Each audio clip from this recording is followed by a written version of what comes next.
ನಮಸ್ಕಾರ ವೀಕ್ಷಕರೇ. ರಾಜಧಾನಿಯ ಕಿಂಗ್ ಯಾರು? ಬೆಂಗಳೂರಿನ ಆಳೋರು ಯಾರು?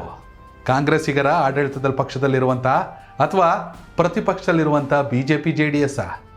BJP JDS ಜೊತೆಯಾಗಿ ಹೋಗ್ಬೇಕಾ ಅಥವಾ ವೈಯಕ್ತಿಕವಾಗಿ ವಿಜಯೇಂದ್ರ ಮತ್ತು ನಿಖಿಲ್ ತಮ್ಮ ನಾಯಕತ್ವವನ್ನು ಪ್ರೂವ್ ಮಾಡ್ಕೊಳ್ಳೋಕ್ಕೆ ಇಂಡಿವಿಜುವಲ್ ಆಗಿ ಹೋಗ್ಬೇಕಾ? ಡಿಸೈಡ್ ಮಾಡೋದು ಹೈಕಮಾಂಡೇ, ಇಲ್ಲೇನು ಕೂತ್ಕೊಂಡು ಆಗಲ್ಲ. ಆದರೂ ಕುಮಾರಸ್ವಾಮಿ ಅವರು ಏನು ರಿಪೋರ್ಟನ್ನು ಕೊಡ್ತಾರೆ ಸೆಂಟ್ರಲ್ ಗೌರ್ಮೆಂಟಿಗೆ, ನರೇಂದ್ರ ಮೋದಿ ಆ್ಯಂಡ್ ಟೀಮ್ಗೆ, ಅಮಿತ್ ಶಾ ಆ್ಯಂಡ್ ಟೀಮ್ಗೆ, ಹಾಗೆ ಯಡಿಯೂರಪ್ಪ ಅವರ ಅಭಿಪ್ರಾಯ ಏನಾಗಿರುತ್ತೆ, ಇವುಗಳ ಮೇಲೆ ಮೈತ್ರಿ ಡಿಸೈಡ್ ಆಗುತ್ತೆ. ಎಲ್ಲ ಒಂದು ಕಡೆ ಆರಂಭದಲ್ಲಿ ವಿಜಯೇಂದ್ರ ಮಾತುಗಳನ್ನ ಕೇಳಿದಂಥ ದೇವೇಗೌಡರು ಸ್ಥಳೀಯ ಸಂಸ್ಥೆ ಚುನಾವಣೆಗಳಲ್ಲಿ ಮೈತ್ರಿ ಬೇಡ ಅಂದಿದ್ರು. ಈಗ ಎಡವಟ್ಟಾದರೆ ಅದು 2028ರ ವಿಧಾನಸಭಾ ಚುನಾವಣೆಗೂ ಕೂಡ ಪ್ರತಿಕೂಲ ವಾತಾವರಣವನ್ನು ಬೀರುತ್ತೆ. ಹೀಗಾಗಿ ನಾವೇನು ಮೈತ್ರಿ ಅನ್ಕೊಂಡ್ಬಿಟ್ಟಿದ್ದೀವಿ ಮಾಡ್ಕೊಂಡು ಹೋಯ್ತಾ ಇರಬೇಕು, ಏನೂ ಮಾಡೋಕ್ಕಾಗಲ್ಲ ಅನ್ನೋ ಲೆಕ್ಕಾಚಾರಗಳು ನಡೀತಾ ಇದೆ. ನೀವು ಕಾಮೆಂಟ್ ಮೂಲಕ ತಿಳಿಸಿ, BJP ಮತ್ತು JDS ಮೈತ್ರಿ ಹೋಗ್ಬೇಕಾ ಸಪ್ರೇಟಾಗಿ ಹೋಗ್ಬೇಕಾ ಅಂತ. ಎಸ್ ವೀಕ್ಷಕರೇ, ಗ್ರೇಟರ್ ಬೆಂಗಳೂರು ಅಥಾರಿಟಿಯ ಚುನಾವಣೆ ಇದೇ ಜೂನ್ 30ರೊಳಗೆ, ಇನ್ನು ಇದೇ ತಿಂಗಳು ಹಿಂಗೆ ತಿರುಗಿ ನೋಡೋದ್ರೊಳಗೆ ಬಂದ್ಬಿಡುತ್ತೆ. ಯಾಕೆಂದರೆ ಅಷ್ಟು ಕೆಲಸಗಳು ಬಾಕಿ ಇವೆ. 224 ವಿಧಾನಸಭಾ ಚುನಾವಣೆಗಳಿಗೆ ನಡೆಯುವಂತಹ ತಯಾರಿಗೆ 2 ವರ್ಷ ಬೇಕು. ಆದರೆ 369 ವಾರ್ಡ್ಗಳಿಗೆ ನಡೆಯುವಂಥ ಚುನಾವಣೆಗೆ 5 ತಿಂಗಳು ಸಾಕ? ಎಲ್ಲವೂ ಆತುರದಲ್ಲಿ ಜೊತೆಗೆ ಗೆಲುವಿನ ಲೆಕ್ಕಾಚಾರದಲ್ಲಿ ನಡೀಬೇಕಾಗಿರೋ ಚುನಾವಣೆ ಇದಾಗಿದ್ದು, ಕಾಂಗ್ರೆಸ್, BJP ಮತ್ತು JDS 3 ಪಕ್ಷಗಳಲ್ಲಿ ಕೂಡ ಆಕಾಂಕ್ಷಿಗಳ ಫೀವರ್ ಗರಿಗೆದರಿದೆ. ಅಲ್ಲದೆ DK ಶಿವಕುಮಾರ್ ವೆಲ್ ಅಡ್ಮಿನಿಸ್ಟ್ರೇಟರು, ಬರೀ ಪೊಲಿಟಿಷಿಯನ್ ಅಷ್ಟೇ ಅಲ್ಲ, ಆಗಲೇ ಹೇಳ್ಬಿಟ್ಟವ್ರೆ ಯಾರ್ಯಾರಿಗೆ ಇಷ್ಟ ಐತೆ ಎಲ್ಲ ಅರ್ಜಿ ಹಾಕಿ. ಕ್ಯಾಟಗಿರಿ ಅವ್ರಿಗೆ 25,000, ಇಲ್ದಿರೋರಿಗೆ 50,000. ಪಾರ್ಟಿ ನಡೆಸ್ಬೇಕಲ್ಲ ಸ್ವಾಮಿ, ಫಂಡಿಂಗ್ ಇದ್ರೇ. BJP ಎಸ್, ಎಲ್ಲೋ ಒಂದು ಕಡೆ ಆರ್ ಅಶೋಕ್, ವಿಜಯೇಂದ್ರ, ಕೇಂದ್ರ ಸಚಿವರಾದಂಥ ಸೋಮಣ್ಣ, ಎಲ್ಲರಿಗೂ ಕೂಡ ಇದು ಪ್ರತಿಷ್ಠಿತ ಕಣ. ಸೋಮಣ್ಣ ಅವ್ರಿಗೂ ಆಲ್ರೆಡಿ ಹೈಕಮಾಂಡ್ ಹೇಳ್ಬಿಟ್ಟೈತೆ BBMP ಎಲೆಕ್ಷನ್ ಆಗಲೇಬೇಕು ಅಂತ. 6 ವರ್ಷಕ್ಕೆ ಎಲ್ಲ ಕಡೆ ಹೇಳ್ಕೊಂಡು ತಿರುಗ್ತಾವ್ರೆ, ಕಾಂಗ್ರೆಸ್ನ ಮಕಡೆ ಮಲಗಿಸ್ಬಿಡ್ತೀವಿ. ಕೆಂಪೇಗೌಡರು ಮಾಡಿರೋ ಬೆಂಗಳೂರನ್ನು 5 ಪಾಲು ಮಾಡಿರೋದೇ ಸರಿ ಇಲ್ಲ.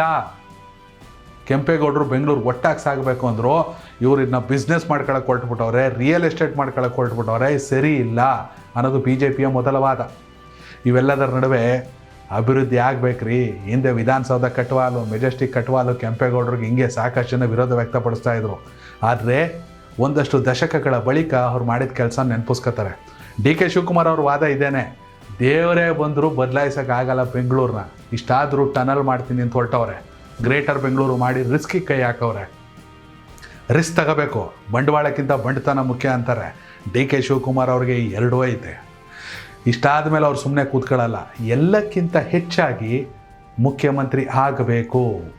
ಎಲ್ಲ ಒಂದು ಕಡೆ ನನಗನ್ಸೋದು BBMP ಎಲೆಕ್ಷನ್ ಆಗೋವರೆಗೂ ಮುಖ್ಯಮಂತ್ರಿ ಸ್ಥಾನ ಹಸ್ತಾಂತರ ಆಗುತ್ತೋ ಇಲ್ವೋ ಗೊತ್ತಿಲ್ಲ, ಸ್ವಲ್ಪ ನಿಧಾನ ಆಗಲೂಬಹುದು. DK ಶಿವಕುಮಾರ್ ಗ್ರೇಟರ್ ಬೆಂಗಳೂರನ್ನು ಕೈಗೆ ತಗೋತೀನಿ, ಮುಖ್ಯಮಂತ್ರಿ ಸ್ಥಾನನೂ ಕೈಗೆ ತಗೋತೀನಿ ಅನ್ನೋ ಲೆಕ್ಕಾಚಾರದಲ್ಲಿ ಇರ್ತಾರೆ. ಯಾಕೆಂದರೆ ಇದು ಅವ್ರಿಗೆ ಪ್ರತಿಷ್ಠಿತ ಕಣ. ಮತ್ತೊಂದು ಕಡೆ ನಿಖಿಲ್ ಕುಮಾರಸ್ವಾಮಿಗೆ ಯುವ ರಾಜ್ಯಾಧ್ಯಕ್ಷರಾಗಿ JDSನ ಭವಿಷ್ಯವಾಗಿ ಒಂಥರ ಅದೇನೋ ಪ್ರಿಪ್ರೇಟರಿ ಅಂತಾರಲ್ಲ ಎಕ್ಸಾಮ್, ಮೇನ್ ಎಕ್ಸಾಮ್ಗಿಂತ ಮುಂಚೆ, ಹಾಗೆ ಇದು 2028ರ ದಿಕ್ಸೂಚಿ.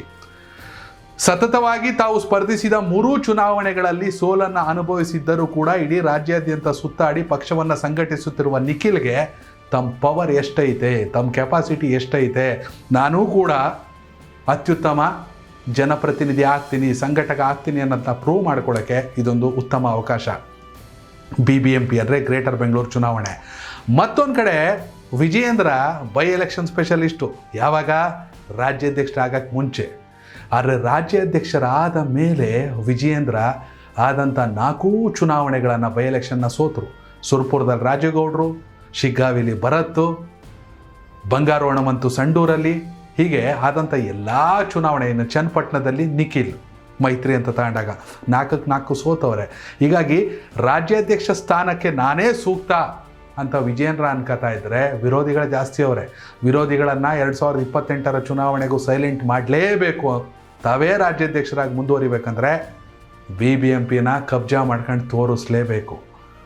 ಇನ್ನು ಆಬ್ವಿಯಸ್ಲಿ 3 ಪಕ್ಷಗಳಿಗೆ ಇದು ಸವಾಲಿನ ಕಣ ಆಗಿರೋದ್ರಿಂದ ರಾಜಕೀಯ ಚಟುವಟಿಕೆಗಳು ಆಲ್ರೆಡಿ ಬೆಂಗಳೂರಲ್ಲಿ ಗರಿಗೆದರಿದೆ.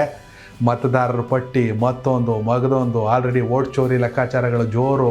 ಕೋಗಿಲು ಲೇಔಟಿಗೆ ಹೋದರೆ ಅಕ್ರಮ ವಲಸಿಗರು, ಬಾಂಗ್ಲಾ ವಲಸಿಗರು, ನೇಪಾಳಿಗರು ಎಲ್ಲವನ್ನ ಸರಿಪಡಿಸ್ಕೋಬೇಕು. ಪ್ರತಿದಿನ ಬೆಂಗಳೂರಿಗೆ ಕನಿಷ್ಠ 500ರಿಂದ 700 ಜನ ವಲಸಿಗರು ಬರ್ತಾವ್ರೆ. ಇದರಲ್ಲಿ ಬೆಂಗಳೂರವ್ರು ಯಾರು, ಯಾರಿಗೆ ವೋಟಿಂಗ್ ಪವರ್ ಸಿಗಬೇಕು, ಯಾರಿಗೆ ಅವಕಾಶ ಸಿಗಬೇಕು, ಒಟ್ಟಾರೆ ಸಮಗ್ರ ಬೆಂಗಳೂರನ್ನು ಅಭಿವೃದ್ಧಿ ಮಾಡಬೇಕು ಅಂದರೆ ಈ ಚುನಾವಣೆ 3 ಪಕ್ಷಕ್ಕೆ 2028ರ ಚುನಾವಣೆಯ ದಿಕ್ಸೂಚಿ. ವೀಕ್ಷಕರೇ, ಗ್ರೇಟರ್ ಬೆಂಗಳೂರು ಚುನಾವಣೆ 5 ಭಾಗಗಳಲ್ಲಿ ನಡೀತಾ ಇದೆ.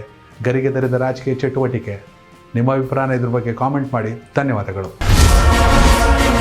ಕನೆಕ್ಟ್ ಕರ್ನಾಟಕ, ಇದು ನಿಮ್ಮ ನೆಟ್ವರ್ಕ್.